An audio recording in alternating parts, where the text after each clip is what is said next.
Barrett. This comes after a group of Republican lawmakers penned a letter to the president calling for Judge Barrett to be appointed to the high court. Three of those lawmakers, Arizona Congressman Andy Biggs, Indiana Congressman Jim Banks, and Congresswoman Jackie Walorski join us now. Thank you all for being here this morning. Really appreciate it. Well, Representative Biggs, it sounds like you were effective. React to the likelihood that it will be ACB this afternoon.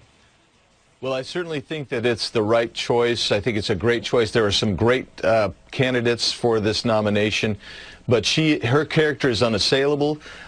She's bright. She's an intellectual, finished #1 in her law school class. She's been a great jurist. I think that she is going to be a great pick that'll be effective on the court and a real change maker for many years to come on the United States Supreme Court. Representative Banks, there were a lot of names on that list. What was it about Amy Coney Barrett that stuck out to say she should be the pick?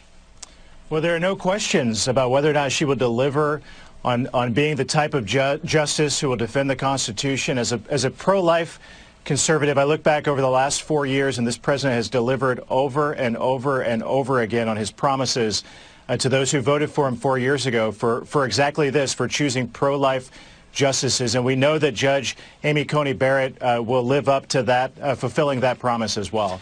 Representative Walorski, good to see you again. Thanks for being here. The attacks against Justice Kavanaugh were vicious. Now we're going at the seat that replaces the liberal activist icon. What should the judge be prepared for? Well, I think she's been through this before, as we've talked about with both Judge Kavanaugh and Judge Gorsuch, and she did phenomenal. And that's when the eyes of the country were on her as a rock-solid conservative that could explain herself very, very well. You know, she's in my district. Amy Coney Barrett is in my district. She's my constituent. We've had conversations about this day, if this day ever came. And, you know, this is a big day in South Bend, Indiana today. And you know what? I will tell you, Pete, that I believe we're going to be celebrating at 5:15 tonight. Not a Notre Dame game. We're going to be celebrating the next U.S. Supreme Court justice. Jackie, real quick, you've had private conversations with her. What is her disposition right now? I mean, anticipating this kind of firestorm.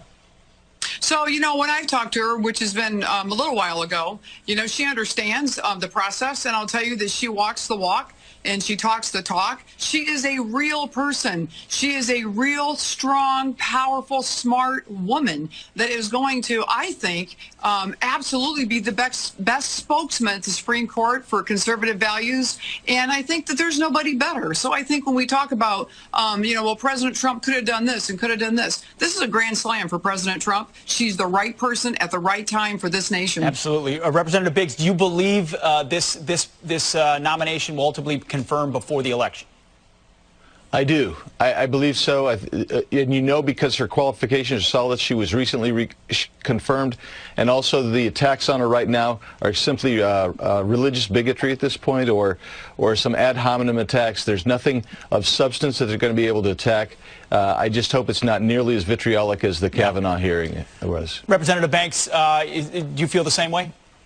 Yes. Once again, President Trump told us 4 years ago who he would choose from. He gave the American people a list of potential justices. We're still looking for that list from Joe Biden. That's the mystery in all this. The Democrats and Joe Biden fail to provide that same type of leadership that President Trump provided 4 years ago as a candidate. President Trump kept his word. We have no idea what Joe Biden would do in a situation like this. We're looking for the list. We're looking for a lot of things. Indiana well represented this morning, as well as Arizona. Thank you all. Appreciate it. Thanks, Pete.